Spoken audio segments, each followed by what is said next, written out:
I'm here on the job site with Dale, who's a framing contractor. Hey, good morning. Dale traded up to Geico Commercial Auto Insurance for all his business vehicles. We're here where he needs us most. Yep, they sure are. We make it easy for him to save on all his insurance needs, all in one place, with coverage that fits his business and bottom line. Oh, I shouldn't have looked down. It's all right. We're so far up here. Look at me. Take a deep breath. No, I'm good. So good. Get a commercial auto insurance quote today at geico.com and see how much you could save. It feels good to Geico.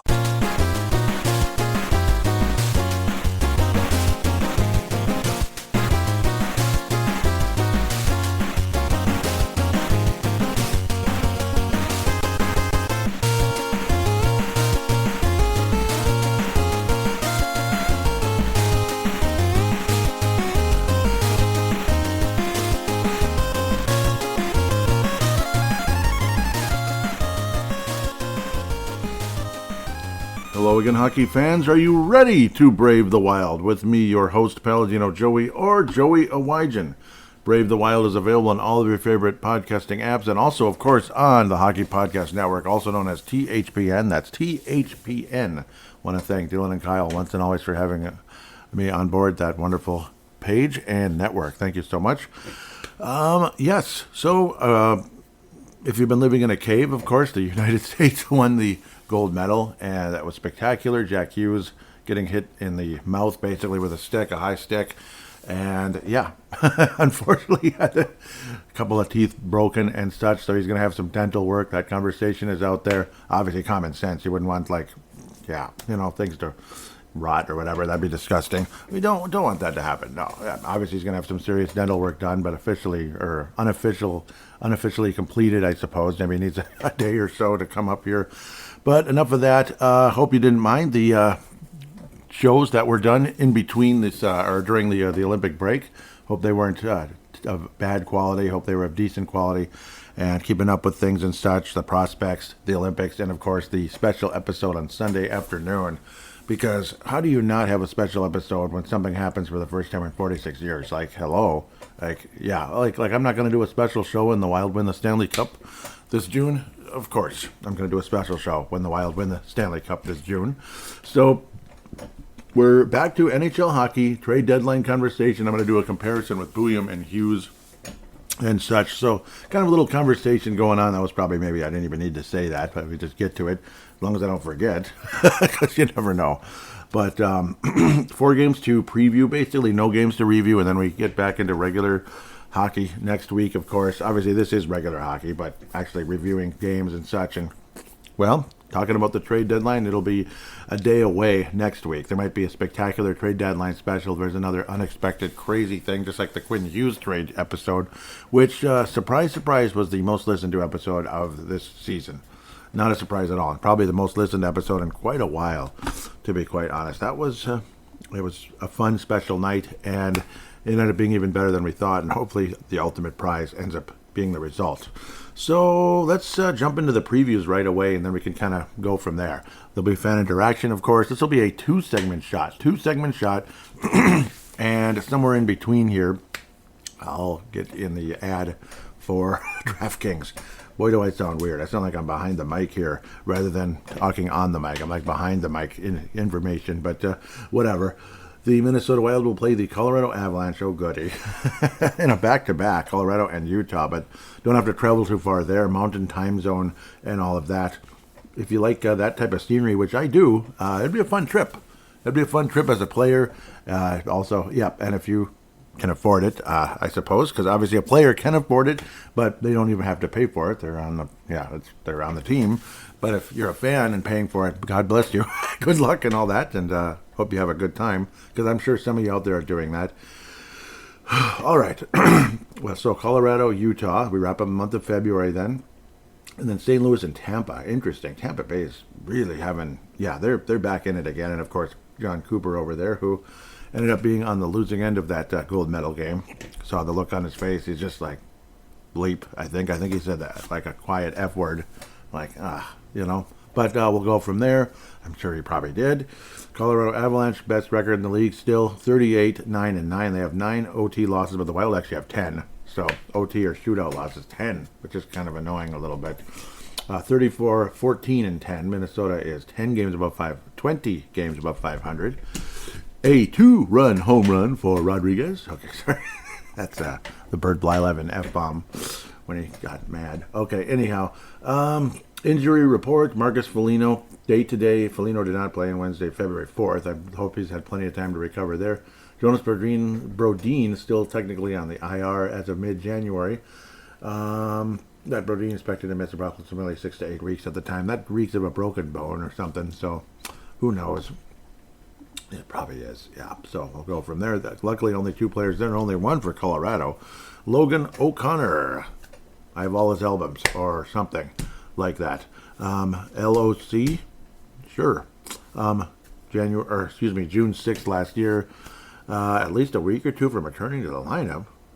From June 6th. Though it could be longer.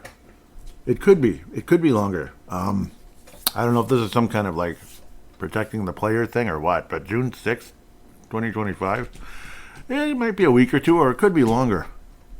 Emphasis on the latter there. Wow. Anyhow, team comparisons. Sorry about that. Holy cow. This is polarizing. Ready for this? Colorado Avalanche. I'm just going to go down the Colorado Avalanche group here first, just for fun. Colorado number 1 in goals, number 1 in assists, even though I don't mention assists all the time. Their power play is 32nd. What? What? They have the worst power play in the league, yet they're what? Talk about polar opposites. Yeah, and they have the most penalty. What am I looking at here?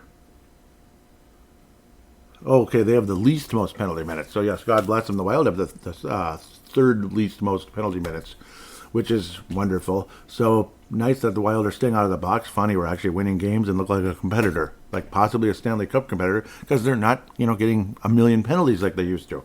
All right, anyhow, for goals, the Wild are 10th, 8th in assists. I'll mention it again because it's a top 10 number. 6th in the power play. We're 6th, and the Colorado Avalanche are 32nd. How to beat the Avalanche? Stop their power play, I guess. I don't know. No, not that. Just keep them sucking at the power play. That's like their kryptonite, I guess. 32nd on the power play with Cale McKinnon. Well, that's just 2 names. That's not like everybody. Holy crap. What? Okay, goals against. Colorado's number 1 in the league. They used to really struggle there. That used to be their kryptonite. Now they have a great tandem there. We'll talk about them in a minute. Wild are 10th. Good tandem. Not as good as Colorado's, apparently. Penalty kill. They're 2nd in the league over there in Colorado. So it's their penalty kill and their goaltending that are helping them win, which you always think of the Avalanche flying up and down the ice. But, yeah, and they're just really good at staying out of the box, too. So maybe that's one of the reasons the penalty kill is so good, because usually it kind of goes in tandem. Like if you have a sucky... like if you're really bad about staying out of the box, your penalty kill is probably going to suffer because they're going to get overused. And then, whatever, the Wild are 24th there. Still kind of shitty in the penalty kill, pardon my French. This is the 3rd game in the series. The series is tied. Minnesota with an epic shootout victory back at the end of November. Happy Thanksgiving and Merry Christmas at the time. Merry Christmas season, and then very much Merry Christmas right before December the 21st. Happy Hanukkah as well, I'm sure. Yes, of course. Colorado 5-1. Yeah, that was like reality setting in a harsh way there. This is game number 3 of the series, which would be February 26th. Yay. So, or is it? Is it today? Yeah. No, I'm just kidding. I'm just messing around. Yeah, it is today. I'm like, it's today. Yes, February 26th, and then March 8th after the trade deadline, and happy 48th birthday to my brother there, March 8th on TNT in Colorado. I don't think he's going there. The Wild had won their last 5 games, so unfortunately going on the break hot, but then, yeah, you don't play forever. Well, we'll see how that continues and how the Wild pick up after that. Kind of a sloppy game, though, 6-5 versus Nashville. I've seen better games than that, haven't you? Colorado 3-2 in their last 5 at the time, beating the Utah Mammoth, who will be playing back-to-back against. So obviously you're going to see both goalies in this one. Probably Gus, I'm guessing. Well, will it be? Because didn't he get a lot more time? But I suppose, he'd been off for long enough, I guess. It's not like the Sweden game ended yesterday. So, yeah, it's not like the Sweden's got knocked out of the not medal round, but the qualifying round, whatever the hell it's called. Well, yeah, I guess it is the medal round, but it was the quarterfinal of it, so they didn't actually get that far, unfortunately, because Quinn Hughes finishing him off. And Gustafsson struggled in the Olympics. Yes, he did. Unfortunately, that is very much out there, and it's a bummer. Detroit and Colorado exchanged shutouts against each other. Both of the road teams shut the other one out. That's kind of funny. Shut the home team out. But we'll keep moving here. Colorado Avalanche are what they are. They're a threat. Minnesota Wild, look at their numbers real quick. Kirill Kaprizov comes back with 70 points in 58 games. 62 points for Boldy, again, one of the Olympic heroes there. That epic goal that we talked about in the Sunday episode, Sunday special. Juliak Janek played for the Swedes. God bless him. Stayed healthy for the most part. 40 points in 52 games and so on and so forth. Brock Faber, one of the heroes as well. And Quinn Hughes, yes, absolutely. Already 34 points for the Wild in just 26 games. 31 assists in 26 games at the Wild. Jeez, you think he's like a center. I mean, with that many assists. It's crazy. Yeah, he's that good. Oh, yeah. Yes, he is that good. Colorado Avalanche, unfortunately, forgive my words, Colorado Avalanche, with their highs and lows of their team. Couple of number 1 and 32nd ranks, but penalty minute 30 seconds a good thing. So I better watch what I say there. Scott Wedgwood has 2 shutouts. Mackenzie Blackwood has 3. His goals against average is 2.25 McKenzie's, that is. Scott Wedgwood, 230. I mean, remember last year how awful Colorado was in the net, and it's like that's their weakness. Then they trade for these 2 guys, and it's like, oh man, they're kicking everybody's butt. 2 guys that were, probably underappreciated where they were. And look at them now.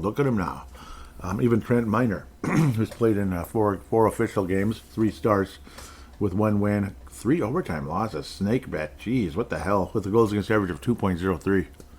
That sucks. 1 shutout in those 4 games for Trent Miner, if I'm saying it right. Oh, boy. Oh, Nathan McKinnon. No, he's just got 93 points, that's all. Just 93. He's only got 40 goals. It's February, and he's got 40 goals already.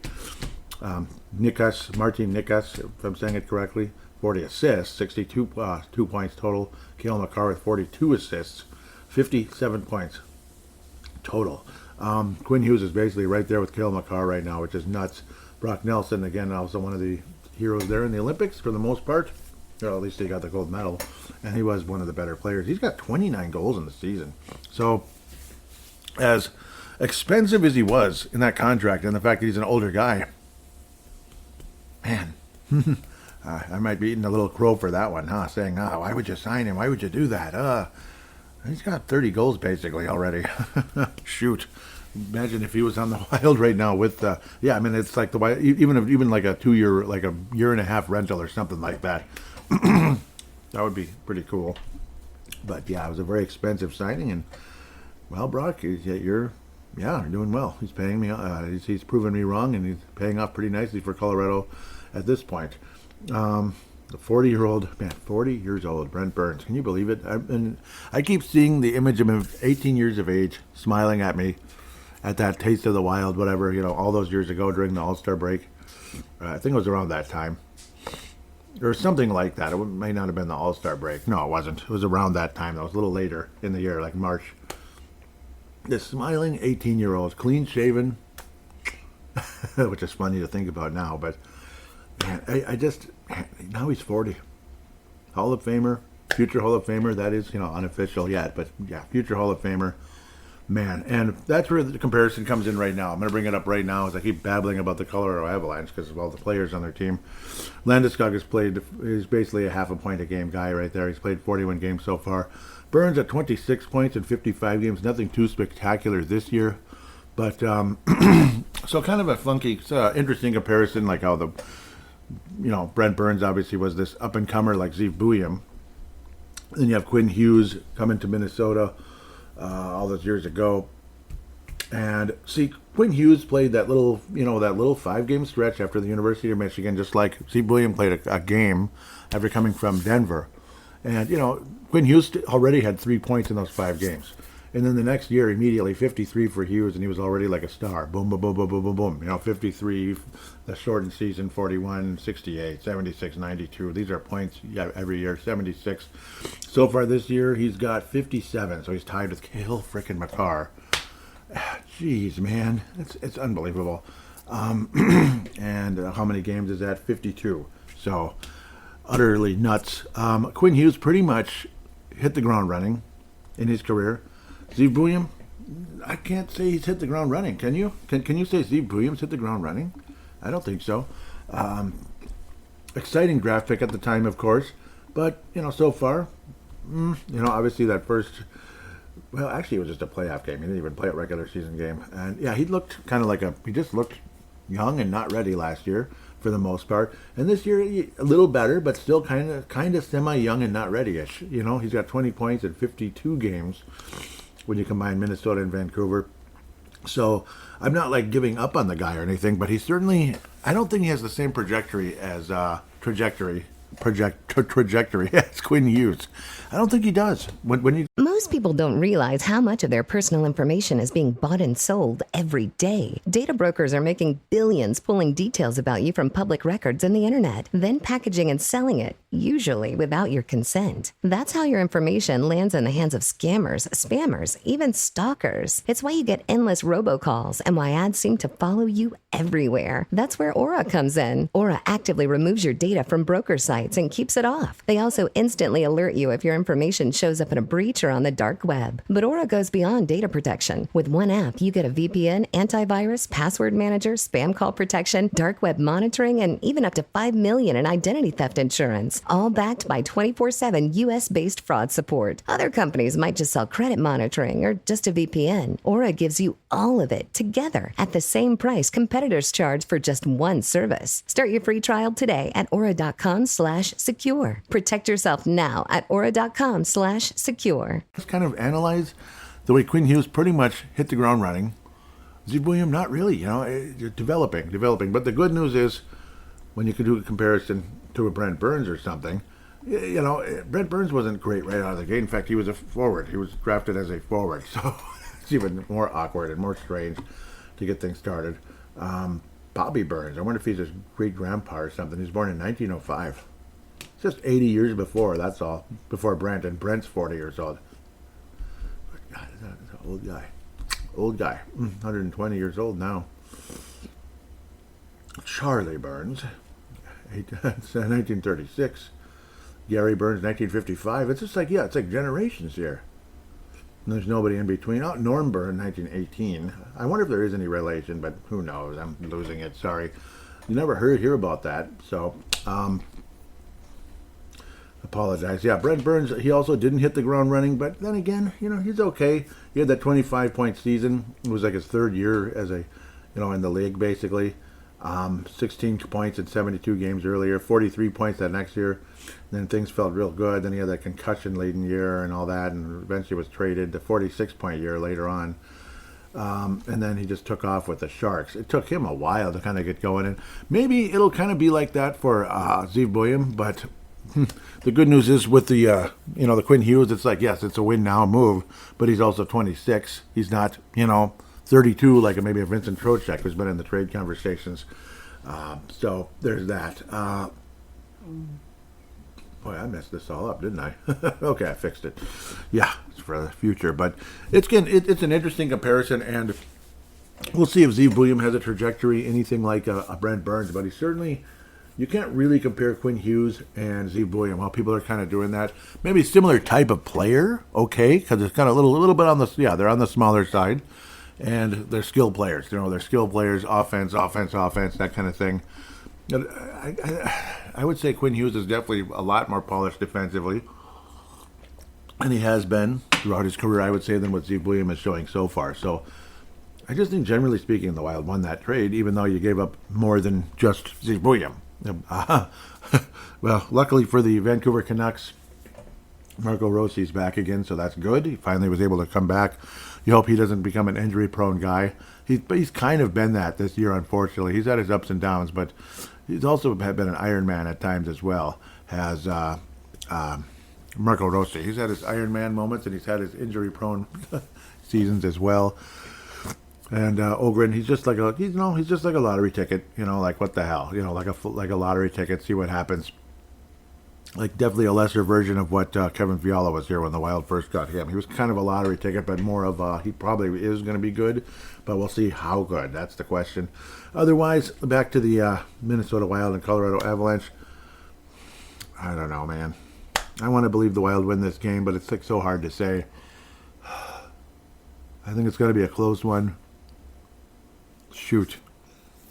I can see, I'm kind of seeing Colorado 3-2, something like that right now. Most likely got to score for Minnesota. Kirill Kaprizov, I mean, he's fresh, he's ready to go. Multi-point game, I'm sure, but Kirill Kaprizov will be the most likely got to score in this upcoming game. So got that little comparison out there. We'll move on to the Utah Mammoth. They're 30-24-4. They're fighting for a playoff spot in Delta Center where the Utah Jazz play. So nice to have Utah part of the National Hockey League, and a cool name and cool logo. Yeah, happy to have it. Got the mountain background, kind of similar to the Minnesota Wild with the, the wildlife background in the logo. Kind of cool. The shapes and everything. Clayton Keller's leading that club in scoring. Not surprising because, well, he was doing that with Arizona when they were the Arizona Coyotes. Schmaltz is out. Nick Schmaltz, good job. 53 points for him in 57 games. So both of them have been staying healthy and playing well. Logan Cooley's missed a chunk of games, 29 games, 23 points. I'm still bitter about that post in the national championship game. You know I am. Doggone it. Gophers should be national champions that year. Bitter at him and, of course, the certain coach there as well for having the players stay back. Ian Cole, former Minnesota Wild player. He's played in all the games. 2 goals, 14 assists. More of a tough physical guy, of course. Tons and tons of blocks with 115 to lead the way in Utah. The leading goal scorer there is Dylan Gunther, by the way, with 25. 25. Injury report, all that cute stuff. Michael Carsoni, I believe is how we say it. February 25th, day-to-day, did not play versus the Avalanche. All right, sounds like a plan. So the Avalanche will be on a back-to-back. Good for us. That's good. And then they will be playing the Mammoth on a back-to-back after playing the Avalanche, who are on a yeah, you get the point. Mammoth, 15th in goals, right in the middle of the league. 30th in the power play. Yuck. So kind of similar to Colorado. That's funny. Sorry for all the ums. That really sounds great on radio, doesn't it? 6th in goals. Yeah, they score goals there. That's for sure. Penalty kills 20th. So they're definitely not Colorado. They're definitely a junior version of what the Avalanche would hope to be. 12th in penalty minutes, meaning they're not 12 highest, not 12 lowest. Utah had won a couple in a row. They lost a couple in a row and lost their last game to Colorado last night, 4-2, as hockey resumed. Wahoo, wahoo. Winnable game for Minnesota for sure. Utah smoked the Minnesota Wild way back when the Wild started the season. Pretty crappy. The Wild started the season awful this year. Remember, they started real great last year and then kind of deteriorated as the year progressed. This year they started awful. Like, is John Hines going to lose his job? Is he the next one? Just like, Dean Evison. 6-2 loss to Utah on October 25th. So Wild have had a little bit of time to right the ship a bit since around then. 6-2. Wow. I think the Wild win this one. Something along the likes of 4-2. At least an empty netter along the way. Boldy gets a couple goals in this one. I think Boldy scores twice against the Utah Mammoth. I don't know if that's going on a limb or not, but the Wild will beat the Mammoth up and coming here. Head into the month of March. March Madness. Both tournaments, NCAA hockey, NCAA basketball, men's and women's. Yes, I tend to lean toward the men's. I'm sorry if that makes me a horrible person, but I just do. No offense to anybody, honestly. It is what it is. St. Louis Blues, Sunday, the 1st of March, 4 p.m., kind of a later afternoon game, you could say. It's gonna be another cold weekend, I guess, so you won't be missing out on much there, unfortunately. Even though I love to be outside, I'd just rather be outside than inside. Just period. 20, 29, and 9 for the Blues on the season, so they've definitely struggled. This is in Grand Casino Arena, so after a couple games on the road, Grand Casino Arena, the Minnesota Wild will host the St. Louis Blues. Oh boy. Joel Hofer, almost 3 goals a game. Jordan Bennington, again, the Canadian Olympic goalie who gave up the goal that cost the, it just happened. The Jack Hughes goal that put the U.S. to the gold finally. 3.65. Obviously, he's more of a postseason performer than a regular season performer. Jordan Bennington and Hofer is just kind of average at best. Both goaltenders have save percentages in the 80s. 89.5 for Hofer. And Bennington's 86.4. It's almost like, how's he still in the league? Hoffer's got 4 shutouts, though, which is weird. So he definitely has his ups and downs, to say the least. Pavel Buchnevich with 34 points. I thought he had more than that. He only has 12 goals. I thought he had more. Yikes. Jordan Kyrou, 32 points, only 13 goals. They don't score, do they? Jimmy Snuggerud, the former Gover, the rookie there, obviously very highly touted, getting things going. About a half a point there, 10 goals, 14 assists, 24 points in 25 games for him. Braden Shen has been, I believe he's out there in the conversation of who the Wild might be after here in the trade deadline. We'll probably get deeper into that in the future. Look at a couple. Obviously, we'll look at Vincent Trocheck again, or just talk about him a little bit. That name just keeps getting brought up and brought up and brought up and brought up. So, I mean, I don't know. Are we going to get Vincent Trocheck? I guess. Who knows? But certainly a winnable game against this team. Frankly, you gotta win this game. And I think the Wild beat the Blues. I mean, why the hell not? Just beat the Blues. Just do it. Did I look at the injury report? No, I didn't. Oscar Sundqvist, former Minnesota Wild center for a minute there, a trade acquisition a couple years back. I liked him. Sundqvist didn't participate in February 17th practice after he underwent surgery during the Olympic break, so he's day-to-day. Dylan Holloway, former Calgary Flame, out since Jan 23rd, injured reserve. Robert Thomas, injured reserve since January 12th. Taking a leave of absence for a personal matter, so it's not an actual injury. Okay, whereas Holloway is probable for tonight, Thursday, the 26th, against the Kraken, who had a huge brawl against the Mavericks, the Dallas Stars. The wrong Dallas there. Last night. That was interesting, to say the least. Torrey Krug, injured reserve ankle, Jan 25. That just kind of came up, apparently. So, interesting in some ways, sad in others, I guess. The Blues don't score at all, do they? They're 30th in goals. 30th. Power play 25th. Goals against their 30th. They suck in the net and they don't score. Penalty kill 29th. Penalty minutes 23rd. Just beat the Blues, guys. 5-0 shutout way back on October 9th. That was Gustafsson. At the beginning of the season, a lot of people thought the Blues were going to be better this year. So they're actually worse. They're worse. Yeah, that was a harbinger for things to come for the Blues. And eventually a harbinger for things to come for the Wild. But boy, things got ugly right after that, didn't they? I think the Wild are going to sweep this series. At least I hope so. They better. Doggone it. The next one is April 13th. That's the rubber match. But I do believe the Wild at minimum win this series 2-1. The Blues are 1-4 in their last 5, beating Florida for some reason 5-4. Wild couldn't do that last time.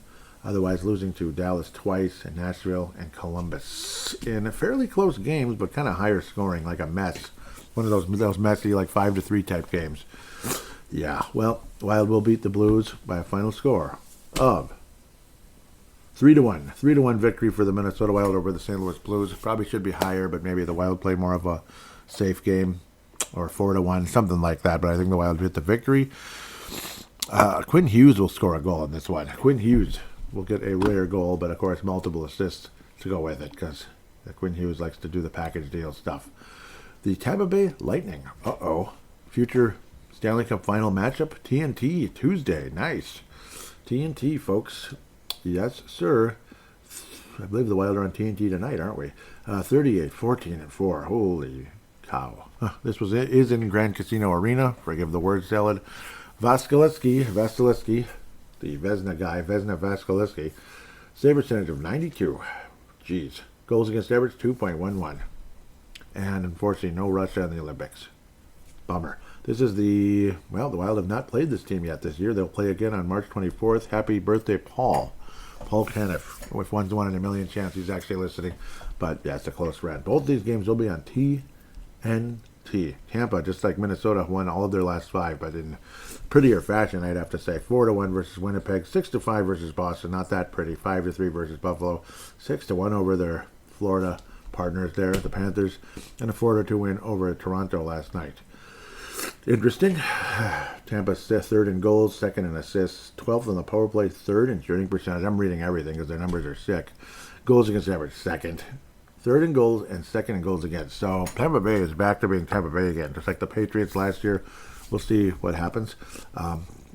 Patriots were back in the Super Bowl, if you didn't notice. Unfortunately, they didn't show up for that one. Penalty kill was fifth in the league, and they're number one in the league in penalty minutes for some reason. 806. 806. The Wild have 398. Yet despite them having 806 penalty minutes, they're one of the best teams in the league. Wrap your head around that. That's a rare scenario. Number one wow, they're one of the best teams in the entire NHL right now. They have a better record than us. The Wild are a pretty good team in the Western Conference, aren't we? Injury report, Max Crozier, injured reserve. The Lightning placed him on injured reserve on Saturday, Feb 21st. And that dates all the way back to Feb 1st as well. So Anthony Cirelli is out. The Lightning said on Wednesday, Feb 25th, that Cirelli is expected to miss the team's next two games. Of course, he's been out since February 1st. We'll pass on that. Nick Paul, injured reserve. Nick Paul rolls right off your tongue. Injured reserve as of Feb 21st, and that's the information you're getting. He's put on He's put on injury reserve. That's what you get. Okay? Yeah, that's all we're getting, and that's okay. The Wild will. I don't know, man. That's not going to be an easy one. Let's look at the Lightning a teeny tiny bit more here. I talked about Vasilevsky. Also got Kucherov. Holy Toledo, man. Holy Toledo. Okay, I'm just an idiot. Yeah, Andrei Vasilevsky. Yeah, we missed out, didn't we? A couple of spectacular Russian players that would have been pretty dangerous in the Olympics. Kucherov as well, 91 points. These two guys have been leading this club. Definitely Russians, of course. Holy schmuck, man. He had 121 points last year, did Kucherov. This year he's already at 91. He might have even more. Jake Gensel, a familiar name. Just kind of a familiar name. Yeah. Son of Mike Gensel, of course, former Gopher legend, coach, legendary. It felt like forever he was the coach in waiting, and then it's just, no, he's just going to stay right where he is, kind of the number two guy. And then he moved on, unfortunately, but it is what it is. Jake Gensel with 60 points, former Pittsburgh Penguin, and all of that. My brain's just stopping. Yeah, he did win the Stanley Cup. Yeah, he's been in the league that long, hasn't he? 2017. I was like, he won the Cup with the Penguins? That's a long time ago. Yeah, he did. Wow. Well, he's never reached 100 points, but he's been at 80 twice, 70 plus 4 times, because you count those 80 years as well. Yeah, he's on pace for about 80 again. So, yeah, great. 80, maybe even 90. 26 goals, 34 assists. He's more than a point-a-game guy. Wow. Hagel, of course, in the Olympics as well. Gensel was on the U.S. team, gold medal. He's one of those gold medal guys. We get to talk about the gold medal players. Just like Neil Broughton and others back in the day.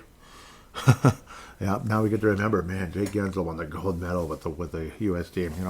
It's not quite a spectacular story like a miracle, but it was a nice one. Like they called it, Patrick Royce called it the surprise, like on ice versus the miracle. Yes, it was a surprise, but not a miracle, because it's a pretty good team. It's not like, yeah. Hagel, of course, on the Canadian club over there, 54 points in 50 games for him. Braden Point, yep, he's missed a lot of games. He's been missing time a lot lately. 37 games, 30 points, though. Still as productive as ever, but having a hell of a time staying healthy. Victor Hedman's had a hell of a time, too. 21 games this year. He missed a lot. He was on the fantasy club. Yeah, he's there, just spending a lot of time on the IR, though. Damn it. So you got to sign someone else. 13 assists on the season so far in just those 21 games. Jonas Johansson, not Johansson. Almost 3 goals a game, unfortunately. He's the backup goaltender. Still 10-7, though, but Vasilevsky only has 2 shutouts. That's how consistent the son of a gun is. 92 save percentage, goals against average of 2.11, and he's only got 1 shutout. Or 2 shutouts, excuse me, but consistency, man. That's why he's so great. So, one of the best goalies in the league, if not the best. The Lightning beat the Wild, unfortunately, in my opinion. Maybe the Wild squeak out a point. I'm imagining this one being kind of a funky back and forth, tough one, like a 2-1 loss. Something like that. Like, damn, we couldn't score on the son of a biscuit. Or like it goes to OT or whatever and it causes like a 3-2. Like it's a 2-2 game. Otherwise, Spurgeon's going to score in the game. It's going to be one of those funky ones. Like, oh, well, somebody scored. It's going to be 2-1 at the end of the day. Tampa is a threat. Wouldn't be surprised, though, again, if there's great goaltending on the Wild side. But unfortunately, Tampa emerges victorious. Though historically, the Wild, beat Tampa. It's a low-scoring game, and when we lose, it's like 5-1, kind of like Colorado. It's one of those, but we'll see what happens. I got a feeling the Wild maybe squeak out a point versus Tampa, but Tampa gets, the victory at the end of the day. So with that, we are going to hear from DraftKings right here and right now. DraftKings Sportsbook, an official sports betting partner of the NHL, is built for the fastest game on ice, just like the gold medal team. With player props and live betting, every shift, every shot, every save gives you options to get in the game with DraftKings Sportsbook. And now we'll look at some of the lines here. Boston's hosting the Columbus Blue Jackets. The money line minus 115 in favor of the hosting Bruins, minus 105 for the Blue Jackets. That's kind of a close one right there. Minnesota, Colorado. You want to catch up to that one if humanly possible. Here we go. Colorado definitely heavy favorites. Unfortunately, minus 148. This is a home game for Colorado. Plus 124. Maybe you want to pick the Wild. Maybe they'll pull off something here. A miracle on ice, right? Calgary at San Jose. Do you want to go with the Flames here? San Jose minus 130 with Celebrini, who might be a little bit red hot after losing that gold medal game. Still got a silver medal out of it. It's better than nothing. Believe me. Believe me.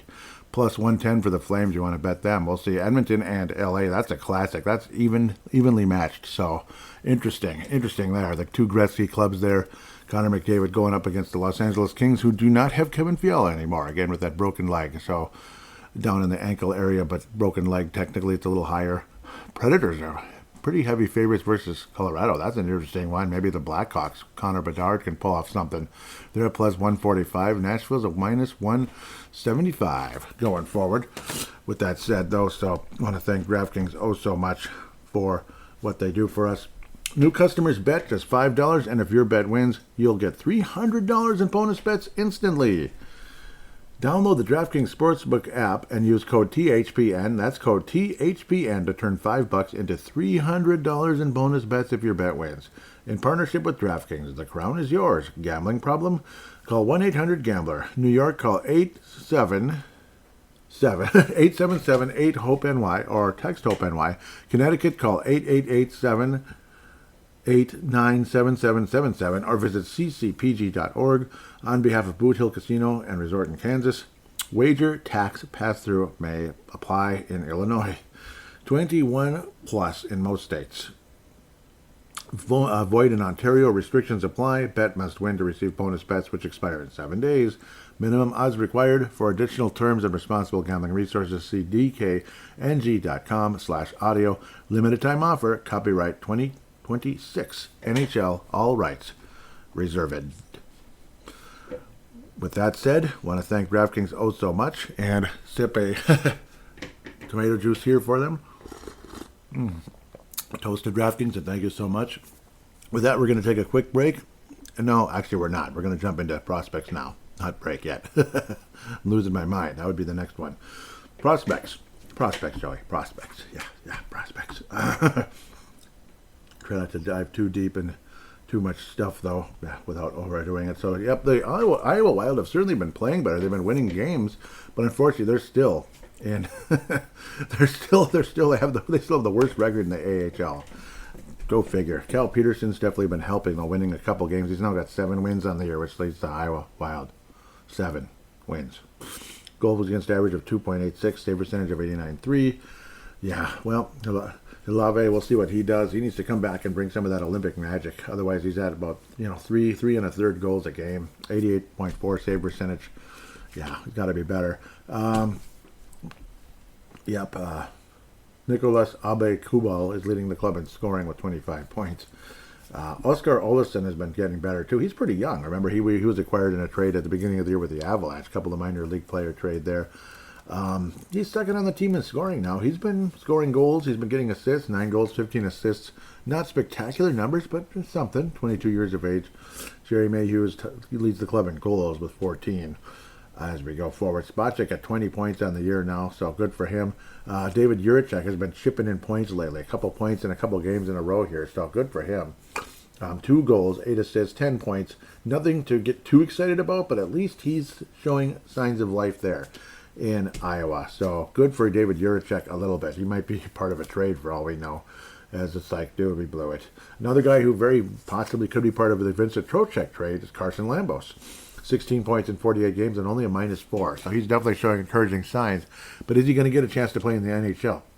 It's interesting to see how some of these guys have these crappy numbers in Iowa, but with Minnesota, a lot of people do believe that it'll be a different ball game. Like there's more there than meets the eye, that kind of thing. So especially like Hunter Haight, a lot of people think he could already be in the bottom 6 for Minnesota and stick around. 19 points. He's actually showing signs of life there. He's second on the team in goals with 10, and he's only 21 years of age. So he's the highest scoring 21-year-old for sure in Iowa.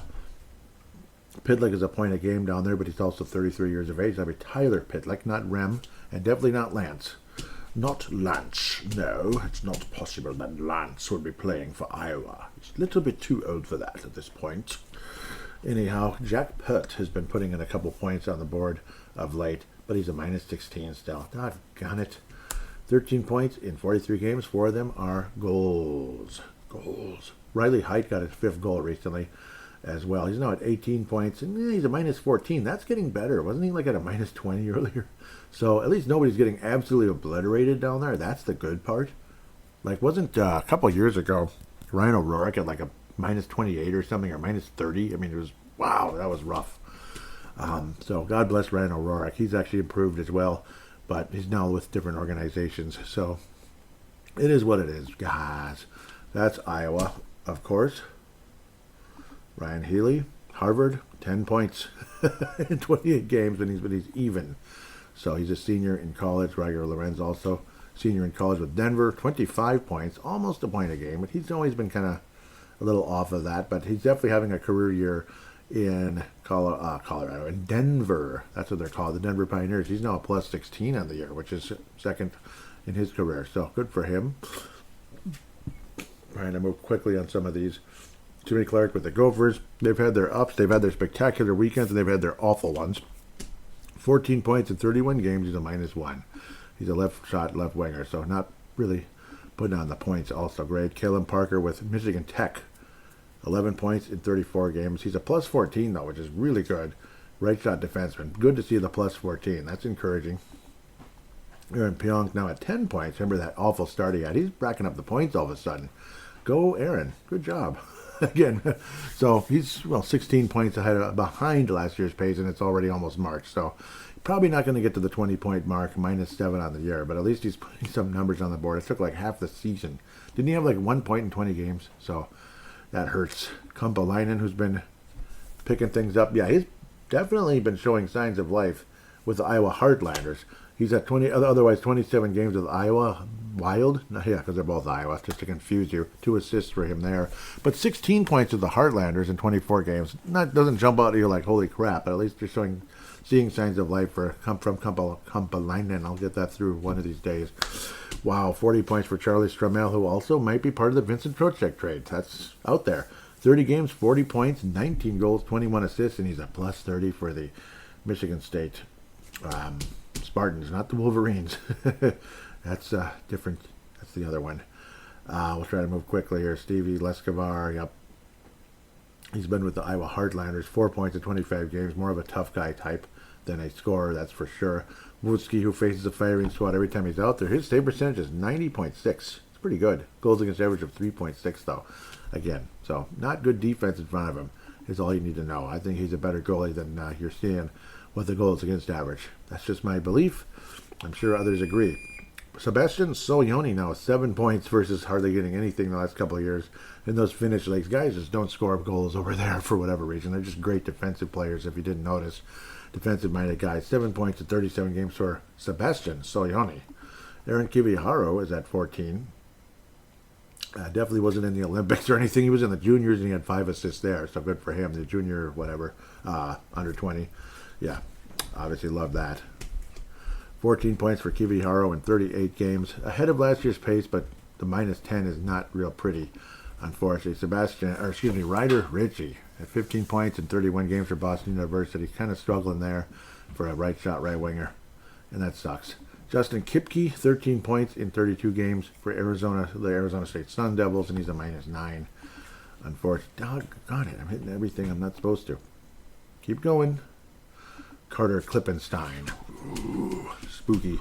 28 points. He's matched last season's total, and it's 20 less games. But he's a +1 versus a +20 last year, so there's that. It's probably a different thing going on. He's definitely got more penalty minutes too, 74. But hey, he's producing. We'll see what Carter can do going forward. Hard to say, really. Liam Amadowski, 38 points, career high there for the North Bay Battalion of the Ontario Hockey League, and a +5. So encouraging signs, but not a point a game guy yet at age 19. So he's still got time. Right shot, right winger. Just his rookie year with the organization anyway. Adam Bennick, who's been insane. 38 at the OHL level, though. So, yes, take it with a grain of salt so far. 38 points, 63 games for him. 23 of them are goals, and there's a +14 for the Brantford Bulldogs. Before that, he was in the U.S. Hockey League and the Czech League.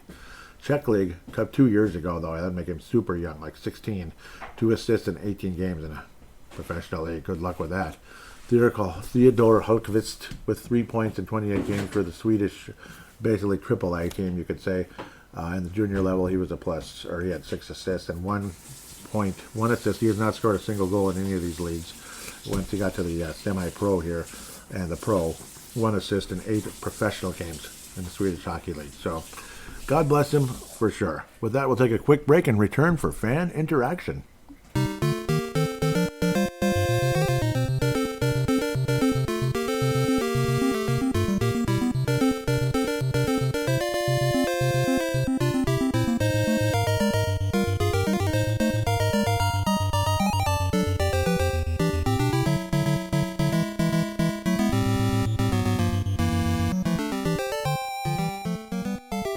And we are back here on Brave the Wild, segment number 2, fan interaction.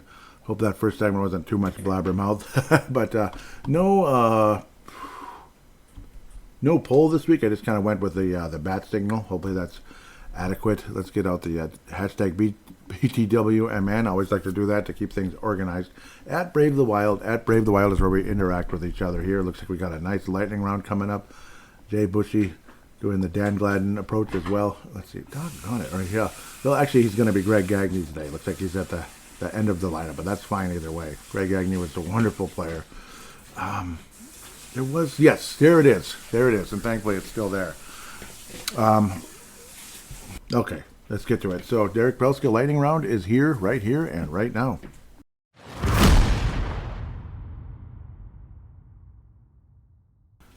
And always love hearing from Derek again. Crease Assist Podcast, highly recommended. Derek with Kalisha, Teresa, and Steve. Really appreciate. Great job, guys. So here comes Derek talking about the Olympics here. Again, hashtag BTWMN to keep things organized. Very fun run. The quote from Garen, I am not looking for the best players. I am looking for the right ones. Yep, and sometimes that's the way to go. That's how college teams win national championships. You don't always necessarily need to go for the top players all the time. That's what hurt Don Lucia in the mid-2000s with all the one and dones, and then got kind of some good, had a different approach. Got them back to the national championship game. Unfortunately, they lost, but to that stupid Union team. But we'll get off of that topic.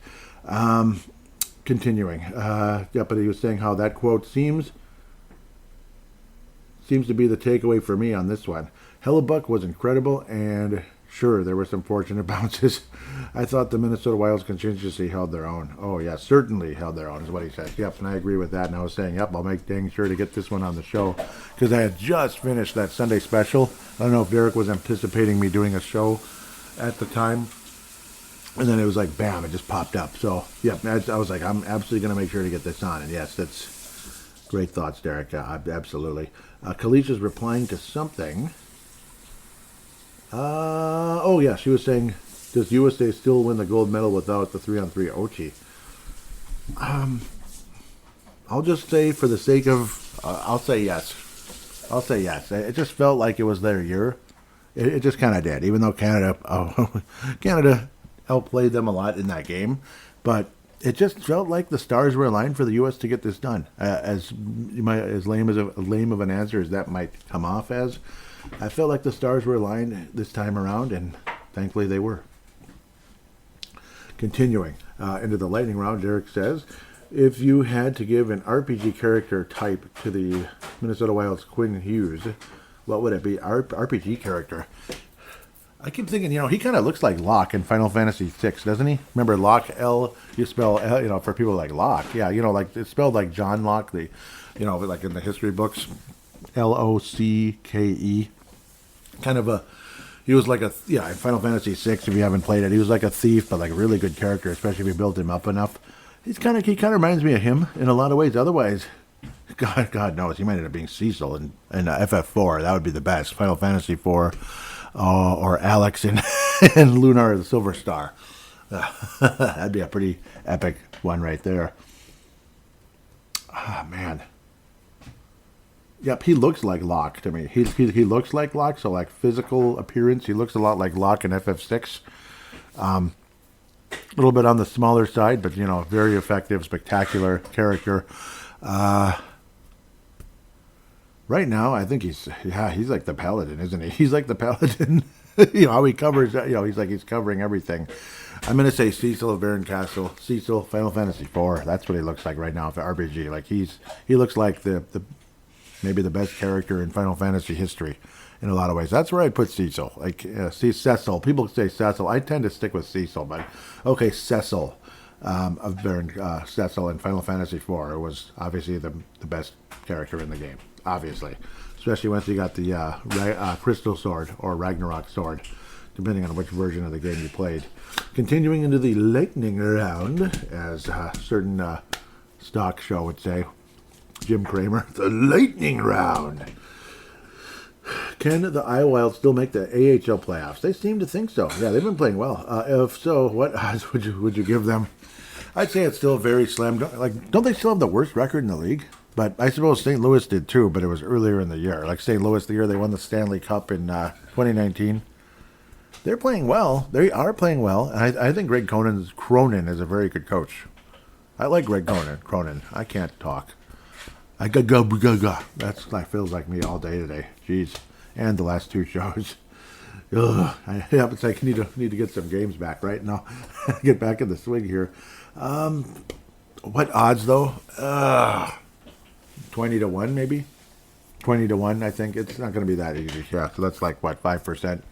Yeah, I think it's slam. Nicholas Marshall says, are you on something? That's kind of harsh. I mean, it's okay. Gee, it's okay. He's just making conversation. He was probably kind of being semi-sarcastic. But anyhow, next... these are all Derek. If the Minnesota Wild's Brock Faber were a candy bar, which one would he be? That's it. Wow. If Brock Faber were a candy bar, huh? Oh boy. Could it be the classic Hershey bar? That just keeps floating in my head the whole time. Hershey bar. Extremely reliable and still super good. Super good. Might not be the king of the candy bars, might not be the most expensive one, and oh my god, otherwise, see, like the Lindt milk chocolate bar, that'd be Quinn Hughes, where it's like a little smoother, and oh my god, it's so tasty. I love the Lindt milk chocolate bar. Those, you see them in the grocery stores.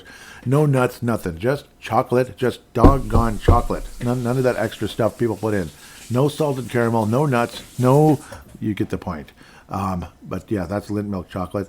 I think that's Quinn Hughes, where I think Brock Faber is the ever-reliable, extremely always good, melt in your mouth, delicious, tasty Hershey bar. Hershey. That's Brock Faber. What do you think of that one, huh? You like that? Because a certain quarterback might be staying in Minnesota again. You probably can guess who that is. Final one from Derek, and then Jay Bushy will be Dan Gladden there at the batting ninth and being a spectacular shortstop for the Twins years ago. Man, did I underrate that guy years ago. Oh, he was so good. Derek Belska playing Kirby Puckett here. Which current, if the regular season ended today, parentheses, team in a playoff has the greatest chance of falling out of it? Yep, so like the ones in it right now is the greatest chance of falling out of it. And which team not currently in the playoff spot has the best chance to scratch and claw their way in your opinion? My opinion is that the St. Louis, no, they don't.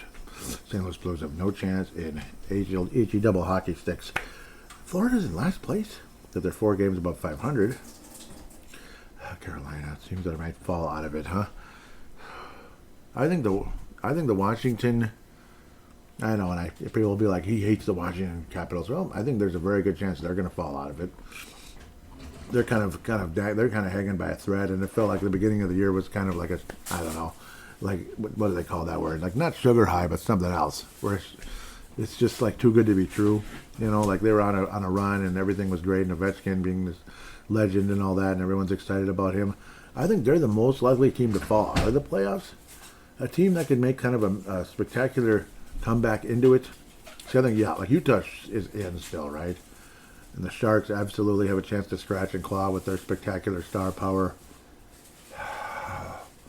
Yeah, Sharks. I don't think the Sharks are at now. Let's get this set up for the actual playoffs. It's not showing it properly. It just doesn't show anything. What the devil? Okay, wild card. Now it's making more sense. Yeah, Detroit and Boston. I think, Washington technically is out already. So I'm an idiot. I don't see Buffalo choking their way out of it. Pittsburgh, I don't trust them. Okay, it'll be Pittsburgh. I don't trust the Pittsburgh Penguins. Yeah, they're still teams like Columbus, Ottawa. I think Florida has a really good chance to catch them. Even the Philadelphia Flyers have a chance of catching them. Who knows? Maybe New Jersey goes crazy with Jack Hughes. Yeah, Pittsburgh, though, is the most likely one to fall out. I apologize for that. I thought Washington was in. I'm just looking at it right. Yeah, they have actually fallen out. And they have way more games played. Not in hand, but played. Pittsburgh has a lot of games in hand, but that's overrated. Pittsburgh, I think Pittsburgh finds a way to fall out, especially with the Crosby situation. Could be an issue, injuries and such. So Pittsburgh, I think, has a chance to fall out. I wouldn't be surprised if the Ducks also on the West. The Ducks are most likely team to fall out in the West. Edmonton's not falling out. They're going to get better and better and better and better. And I think Utah and Seattle, they're not locks, but there's a good chance they make it. Otherwise, the team that could scratch and claw and make a spectacular run are the San Jose Sharks in the West. So maybe a bonus in the East is Florida. Yep. East is Florida, and the West is the San Jose Sharks. So you got both conferences with that one. So hopefully that was a nice little buy one, get one there, 2-for-1 sale when it comes to that question. Hope that was a good, thorough answer and not too terrible. Hopefully that made some sense, and I apologize for the Washington one there. But they were close. Dang it, yeah, they're not going anywhere. Washington's not going anywhere. Nope. Jay Bushy and Dan Gladden roll here says, what's your thoughts? Do the Wild make another move before the trade deadline, or do they wait for the bigger name in the summer? I think they make another move, and I wouldn't be surprised if there's still something in the summer. I think it might end up being both, honestly. I think they're going to do something. There's a possibility they don't. I suppose that conversation continues to be there. Like if the prices are too high, the Wild aren't going to just throw everything away. Talk is that the next first round pick or whatever was a 2027 is basically gone. It's gone without being gone yet, that type of thing. So I wouldn't be surprised if it ends up being both, though. Clearly this team is serious, and they want to keep Quinn Hughes forever, and I hope we can. Jack Hughes was talking about how proud he is to play for the Devils and proud to be a part of the state of New Jersey. So we'll have to wait and see. I mean, he's coming back from scoring a gold medal winning goal for the New Jersey, and he's coming back to play in New Jersey against the Buffalo Sabres last night. So Sabres won, by the way. They're not missing no playoffs. They're in. Sabres are making it, and if they don't, I'm going to be borderline annoyed if they miss, because dang it, Buffalo deserves to be there. They're good. They're good. They're finally good. New Jersey, just like Vancouver, is struggling. They should be better than they are, but they're struggling, and it's weird. So we'll see what happens with Jack in the summer. I wouldn't be completely surprised if maybe, there's like a Jack Hughes type of move maybe in the summer. Probably not right now. It could happen, and it would be freaking cool to see those two guys. Man, Tage Thompson's a lot bigger. They were skating together, those gold medalists. But, yeah, I wouldn't be surprised if there's a Trocheck type of move or even a Braden Shen or something. That conversation's been out there. The proposed trade, it was brought up on the Judd's Hockey Show, so I will cite the sources. I'm not meaning to parrot anybody, and I'm not going to cheat and say, I heard this one, and then it's like, yep, okay. Vincent Trocheck, and it would have been, it's a combination of, there was one that involved the young guy here with the Wild. My brain is just stopping. Danila Yurov. which a lot of people are saying, and I agree, like, no, you're not going to do that one. You got to let Danila Europe, develop. Trading him away would be dumb, I think. You don't have to completely mortgage the future here. You don't have to completely throw it all away. So you don't have to completely throw it all away. So the other one possibility would be actually Charlie Stramel, which I would be too happy to lose him either, but we'll see what happens. Frankly, I don't want Vincent Trocheck that bad. It's one thing to have him in the Olympics for a couple of weeks. It's another, like, you're committing to him for a couple of years and trying to win a Stanley Cup. Whereas when it's a couple of weeks and an opportunity to win the gold, it's so different. So different. Okay, but the conversation out there was a Charlie Stramel, Carson Lambos, and a pick, I believe. I believe it was a first-round pick again. So another frickin' first-round pick. But it would be that, I do believe. There's other possibilities that Mr. Bill Guerin is possibly putting out Jasper Wallstedt in trade proposals, that they're being very aggressive. It could be Jack Hughes. That might be the Jack Hughes move. So if that's humanly possible, which would be so cool. Maybe he's just saying, thank you so much, New Jersey, for being so good to me. That could be what he's kind of quietly saying. Who knows what's going to happen at the end of the day. But with that, I think we're going to wrap things up. And yeah, we'll have to wait and see how this all turns out. It's going to be exciting. Will there be a big move between now and next week before the deadline, or will we have to wait until the final day? But if there's anything super crazy like a Jack Hughes move, we'll probably have a special episode up, as long as I'm able to, with timing and such. So we'll have to wait and see, and it's going to be fun to keep up with. With that said, I want to wish all of you the best. Obviously, a huge shout out to Crease Assist Podcast, Minnesota Wild Global, and of course, MNW Young Guns. You guys do a great job. MNW Prospects, Pavel Bennett, Justin Bakke. You guys are great at what you do. So thank you so much. And we will be back in a week, and we'll see what happens. It's going to be fun to keep up with. Take care, everybody.